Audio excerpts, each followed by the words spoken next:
வணக்கம், இது அரண்சை. நான் தேவா பாஸ்கர். பாஜகவின் மதவாத கருத்துக்களை ஒரு நடிகர் கிழித்து தொங்க விட்டிருக்கிறார்.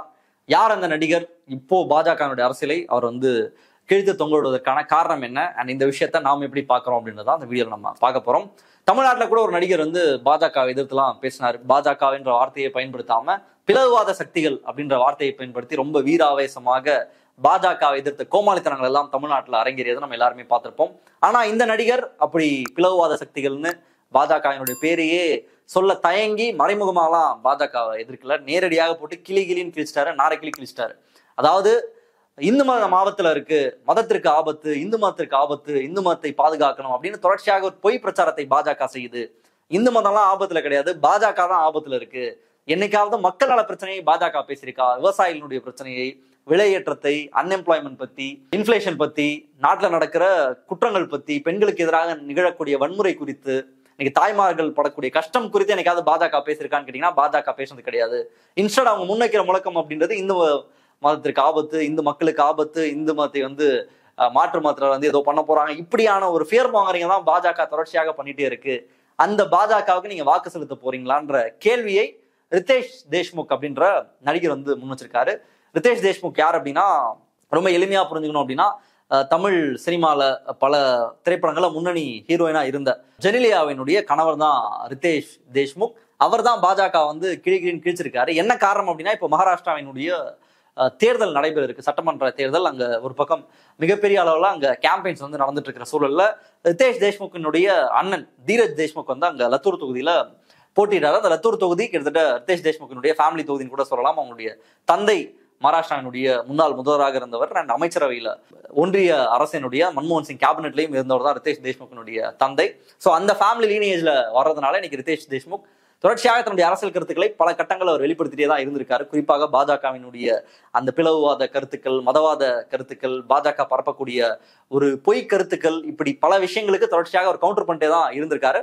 இப்போ வெளிப்படையாக களத்துல அவருடைய அண்ணனுக்காக அவருடைய சகோதரருக்காக அவர் பிரச்சாரத்துல ஈடுபட்டு இருக்காரு. தீரஜ் தேஷ்முக்காக தொடர்ச்சியான பிரச்சாரங்கள் ஈடுபடும் போதுதான் பாஜகவினுடைய உண்மை முகத்தை கிளின்னு கிழிச்சிருக்காரு. ஸோ ஒரு காங்கிரஸ் பேக்டாப்ல இருந்து வராரு, காங்கிரஸ் குடும்பத்துல இருந்து வராரு, நடிகராக இருக்காரு. இவர் பேசுறது ஒரு பெரிய விஷயமா, இவர் பாஜக எதிர்க்கிறது ஒரு மிகப்பெரிய விஷயமான்னு கேள்வி கேட்டீங்கன்னா நிச்சயமாக மிகப்பெரிய விஷயம் தான். இன்னைக்கு நம்ம இந்த நியூஸா பேசுறதுக்கான காரணம் அப்படின்றதும் அதுதான். ஏன் அப்படின்னா, இன்னைக்கு பாஜகவை எதிர்க்க முடியுமா?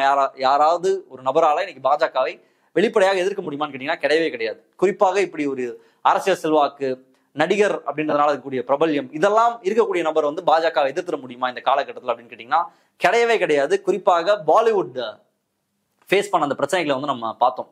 பாய்காட் பாலிவுட் அப்படின்ற அந்த ஹேஷ்டேக் மிகப்பெரிய ஒரு தாக்குதலை பாலிவுட் இண்டஸ்ட்ரி மேலேயே தொடர்ச்சியாக செலுத்திட்டு இருக்காங்க இந்துத்துவவாதிகள், வலதுசாரிகள் அப்படின்றத நம்ம கண்கூடா பார்த்துட்டு இருக்கோம். இன்னைக்கு பாலிவுட்டை கட்டி ஆண்ட காஞ்சு சொல்லக்கூடிய ஷாருக் கானா இருக்கலாம், சல்மானா இருக்கலாம், ஆமீர் கானா இருக்கலாம், இல்ல சைஃப் அலி கானா இருக்கலாம், இல்ல அவங்க அதுக்கப்புறம் இன்னைக்கு இந்து ஆக்டர்னு சொல்லக்கூடிய ரன்பீர் கபூரா இருக்கலாம். இப்படி எல்லார் மீதும் ஒரு மிகப்பெரிய தாக்குதலை வலதுசாரிகள் பாலிவுட்ல தொடர்ச்சியாக நிகழ்த்திட்டே இருக்கிறத நம்மளால பார்க்க முடியுது.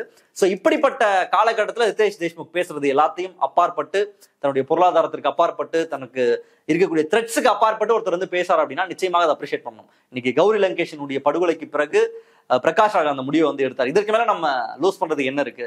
நம்ம யாரோ நடந்துட்டு இருக்கு, எங்கேயோ என்னமோ நடந்துட்டு இருக்கு, யாருக்கும் ஏதோ ஒரு பிரச்சனை நடந்துட்டு இருக்கு, நம்ம ஏன் பேசணும் அப்படின்னு நினைச்சிட்டு இருக்கிற சூழல்ல தன்னுடைய நண்பருக்கு இப்படிப்பட்ட ஒரு அநீதி நிகழ்ந்த பிறகு வெளிப்படையாக அவரை கொலை செய்து விட்டு அதை பெருமையாக பேசக்கூடிய காலகட்டத்துல இதற்கு மேலும் நம்ம இந்த அரசியலை பேசல அப்படின்னா நம்ம என்னவாக இருப்போம் வரலாற்றுல அப்படின்ற அடிப்படையில தான் பிரகாஷ் ராஜ் பேச ஆரம்பிச்சதை பார்த்தோம். ஸோ அப்படி பிரபல்யமாக இருக்கக்கூடிய நபர்கள் விஜய் மாதிரி இல்லாம வெளிப்படையாக பேசுறது அப்படின்றத நம்ம எந்த சூழலையுமே ஆதரித்தே ஆக வேண்டும். அப்படிதான் நம்ம ரிதேஷ் தேஷ்முக்கினுடைய அரசியல் கருத்துக்களை நம்ம பார்க்கிறோம்.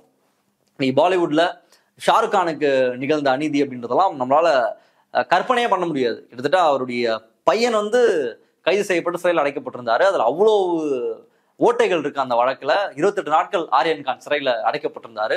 அதுக்கப்புறம் தான் அவர் வெளியே வந்தாரு. அந்த கேஸ்ல என்ன நடந்துச்சு அப்படின்றது எல்லாமே உலகத்துக்கே தெரியும். அதுல மெரிட்ஸ் இருந்துச்சா, என்ன பிரச்சனை, எப்படி அவருக்கு ஜாமீன் கிடைச்சது, அந்த வழக்கை நடத்திய நார்காட்டிக்ஸ் பியூரோவினுடைய சீஃப் சமீர் வான்கடே அவருக்கு ஷாருக் கான் அனுப்பிய மெசேஜ், அவர் ஷாருக் கான் கெஞ்சுற அந்த ஸ்கிரீன்ஷாட்ஸ் எல்லாம் வெளியே வந்தது. இப்படி வெளிப்படையாக பாலிவுடினுடைய முக்கிய பிரபலங்கள் எல்லாமே குறிவைக்கப்பட்டு மிரட்டப்பட்டாங்க. இவருடைய இந்துத்துவ அரசியலினுடைய ஒரு எக்ஸ்டெண்டட் வெர்ஷனா, ஒரு அஜெண்டாவா அதை நம்மளால பார்க்க முடிஞ்சது. சைஃப் அலி கான் அவருடைய குழந்தைக்கு ஒரு பேர் வைக்கிறார் அப்படின்னா அந்த குழந்தையினுடைய பேர் என்ன, தைமூர்னு ஒரு பேர் வச்சிருந்தார். இது வந்து யார் தெரியுமா, இந்த அரசன் யார் தெரியுமா, அவன் இந்துக்களுக்கு என்னென்ன குடும்பம் செஞ்சான் தெரியுமா, அந்த பேரை திட்டமிட்டு சைஃப் அலி கான் வைக்கிறாரு. சைஃப் அலி கான் வந்து ஒரு முஸ்லிம், அவர் எப்படி இந்த பேரை வைக்கலாம், அவர் மீது ஒரு கொடூரமான தாக்குதல் நடத்தப்பட்டுச்சு. இன்னொரு பக்கம் அமீர் கான் வந்து லால் சிங் சதா அப்படின்ற ஒரு படம் வச்சார். அந்த படத்துல அவ்வளவு பிரச்சனை அவர் கொடுத்து பாய்காட் பாலிவுட்னு சொல்லி அந்த படத்தை ஓட விடாம செய்வதற்கான அனைத்து வேலைகளையும் இந்துத்துவவாதிகள் செஞ்சாங்க.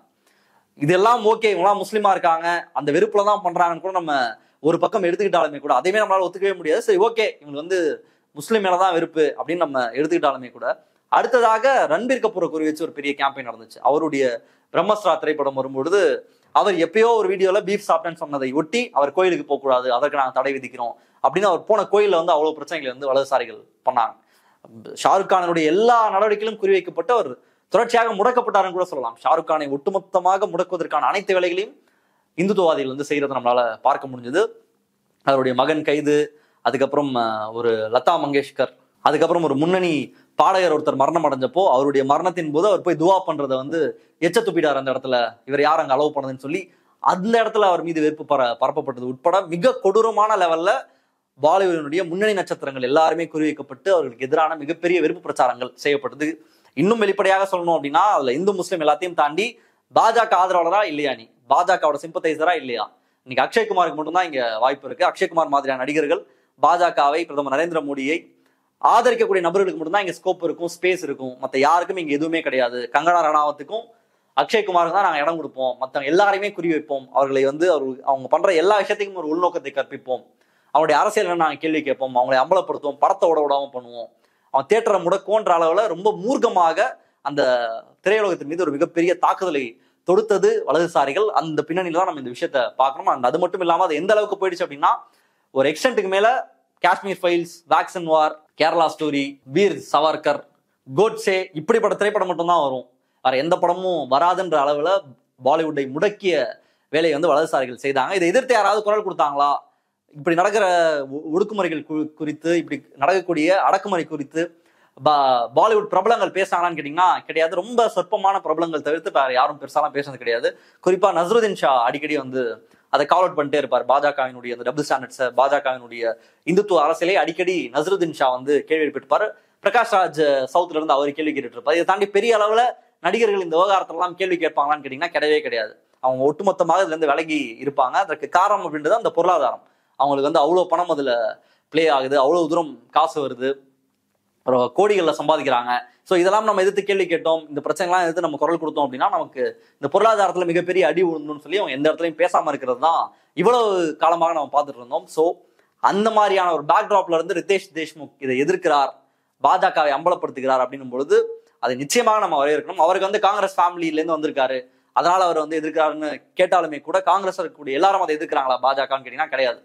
காங்கிரஸ் ஃபேமிலியில இருந்து உடனடியாக ஹிமந்த பிஸ்வா சர்மா மாதிரி எவ்வளவோ பேர், குஷ்பு மாதிரி தமிழ்நாட்டுல எத்தனையோ பேர் காங்கிரஸ்ல இருந்து பாஜகவுக்கு தங்களுடைய தேவைக்காக போனதை நம்மளால பார்க்க முடிஞ்சது. அங்க போய் இன்னும் செட்டில் ஆகலாம். நம்ம வெளியெல்லாம் இருந்தா நம்ம வந்து எதிர்த்து பேசணும், கேள்வி கேட்கணும், நம்ம கொஞ்சம் செல்ஃப்லெஸ்ஸா இருக்கணும். மக்கள் அப்படின்னு நம்ம யோசிச்சாதான் இதெல்லாம் பண்ண போறோம். நம்ம பாஜக உள்ள போயிட்டா நம்ம செட்டில் ஆகலாம்னு சொல்லி காங்கிரஸ்ல இருந்து போன பலர் இருக்கிறத நம்மளால பார்க்க முடியுது. அப்படி பலர் அங்க போய் செட்டில் ஆகி காங்கிரஸை தப்பா பேசுறதை நம்ம பார்த்துட்டு இருக்கோம். ஸோ அப்படி இருக்கிற சூழல்ல தான் ரிதேஷ் தேஷ்முக்கினுடைய அரசியல் கருத்துக்களை நம்ம முழுமையாக வரையறுக்கிறோம். இன்னைக்கு அரசியல் கட்சிகளே வந்து பாஜகவை பார்த்து பேச பயப்படுறாங்க. அவங்க மேல இடி ரைட் வரும், ஐடி ரைட் வரும், இல்ல வேற ஏதாவது பிரச்சனை கொடுப்பாங்க, அல்லது ஆன்லைன் புல்லிங் நடக்கும், ஹராஸ்மெண்ட் நடக்கும். ஸோ இப்படிப்பட்ட மோசமான காலகட்டத்துல ரிதேஷ் தேஷ்முக் ரொம்ப தைரியமாக பாஜகவை எதிர்த்து களமாடிட்டு இருக்காரு. நம்ம எந்த அளவுக்கு ஒரு இன்செக்யூரான, அன்சேஃபான என்வைரன்மெண்ட்ல இருக்கோம் அப்படின்னா ஒரு அரசியல் கருத்தை ஒரு நடிகர் பேசுவது அப்படின்றது ரொம்ப சாதாரணமான விஷயம். யார் வேணா பேசுவாங்க. ஷாருக் கான் வந்து நிறைய பொலிட்டிஷியன்ஸ் இருக்கிற மேடையிலேயே வந்து பேசியிருக்காரு, ஊழல் எல்லாம் பண்ணாதீங்க, கரப்ஷனாலாம் இருக்காதீங்க, நல்ல எக்ஸாம்பிள் செட் பண்ணுங்கன்னு நிறைய பொலிட்டிஷியன்ஸ் இருப்பாங்க. அந்த ஸ்டேஜ்லேயே அவர் பேசியிருக்காரு. இங்க இருக்கக்கூடிய அண்ணா ஹசாரேக்கு அனைத்து திரை பிரபலங்களும் போய் ஆதரவு தெரிவிச்சாங்க. ஸோ இதற்கான ஸ்பேஸ் எல்லாமே இருந்தது ஒரு காலகட்டத்தில். நம்ம வந்து அரசியல் கருத்துக்களே யாருமே பேசக்கூடாது, குறிப்பா பாஜகவுக்கு எதிராக கருத்தை பேசக்கூடாதுன்ற நிலைமை தான் நம்ம டிஸ்கஸ் பண்ணிட்டு இருக்கோம். பட் இதுதான் எப்பயுமே நார்மா இருந்திருக்கா, எல்லா காலகட்டமும் இப்படிதான் இருந்திருக்கான்னு கேட்டீங்கன்னா கிடையாது. எல்லா கருத்துக்களும் இங்க பேசப்பட்டது, வெளிப்படையான விமர்சனங்கள் வந்து அரசு மீது வைக்கப்பட்டது, அரசும் அதை வந்து ஏற்றுக்கொள்ளக்கூடிய நிலைமையில இருந்தாங்க. ரொம்ப ஜனநாயகபூர்வமான ஒரு இடத்துல இருந்து ரொம்ப ஒரு போலரைஸ்டான ஒரு ஸ்டேட்டுக்கு வந்து நம்ம வந்து சேர்ந்திருக்கோம்.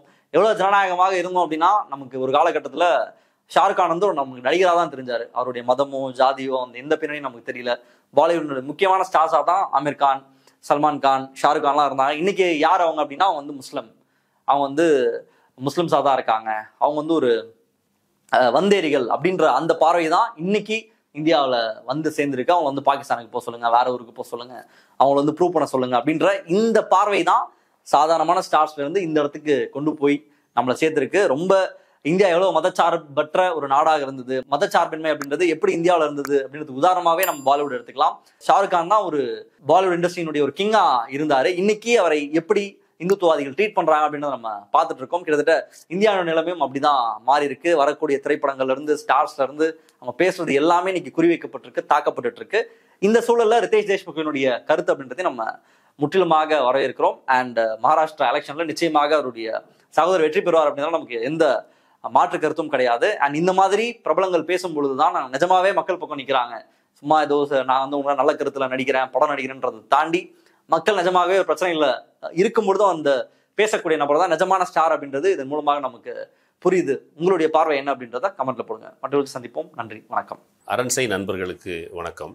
அரண்சை ஊடகம் சுயேட்சையாக இயங்குவதற்காகவே உருவாக்கப்பட்டது. நாம் செய்கிற வேலை உண்மையிலேயே மக்களுக்காக செய்கிறோம் என்பதை நீங்கள் நம்பினால், வாய்ப்பு இருந்தால் இந்த ரேசர் பே கியூஆர் கோடுக்குள்ளே நீங்கள் வந்து அதை ஸ்கேன் பண்ணி எங்களுக்கு உங்களால் இயன்றதை விருப்பம் இருந்தால் ஆதரவு தெரிவிக்கலாம்.